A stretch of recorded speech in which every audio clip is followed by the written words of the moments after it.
This is Augustus St. Gaudens's Diana.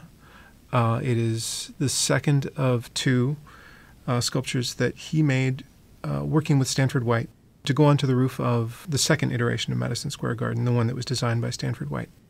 The structure of this sculpture is very much like a weather vane, and it was intended to be a weather vane. It actually originally was installed on bearings and pivoted in the wind. The sculpture was taken down in 1925, just before the building itself was demolished. After that, it went into storage, and it was offered to the Philadelphia Museum of Art, who accepted. What we see now on the surface of it is a very dark green, corroded surface with little areas of the original existing gilding.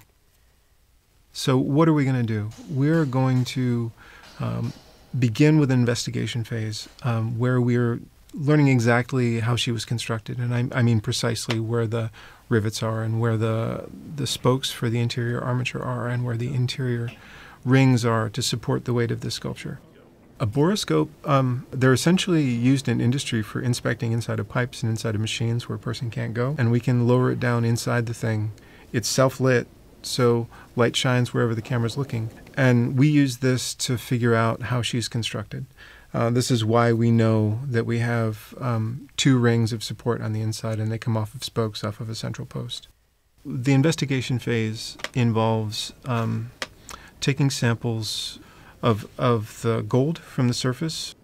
The Philadelphia Museum of Art is lucky enough to have a scanning electron microscope. So what we did in these tests is disrupted the surface and then used carbon tape on an aluminum stub to pick up those little fragments of gold so that we can deliver them to the SEM. Identify the composition of the gold that is in place so that we can put that same carat weight on.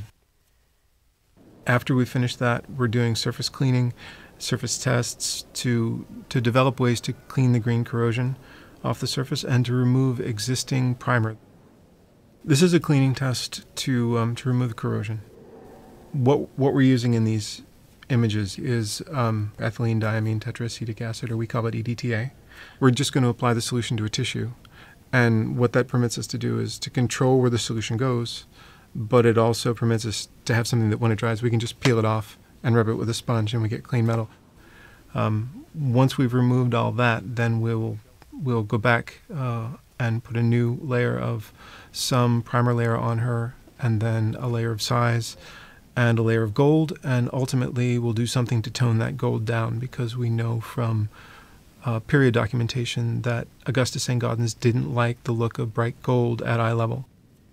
The opportunity here is to make sure we get it exactly right, and then it permits us to sort of envision her to the best of our knowledge the way that Augustus St. Gaudens would have wanted to envision her in a space like this.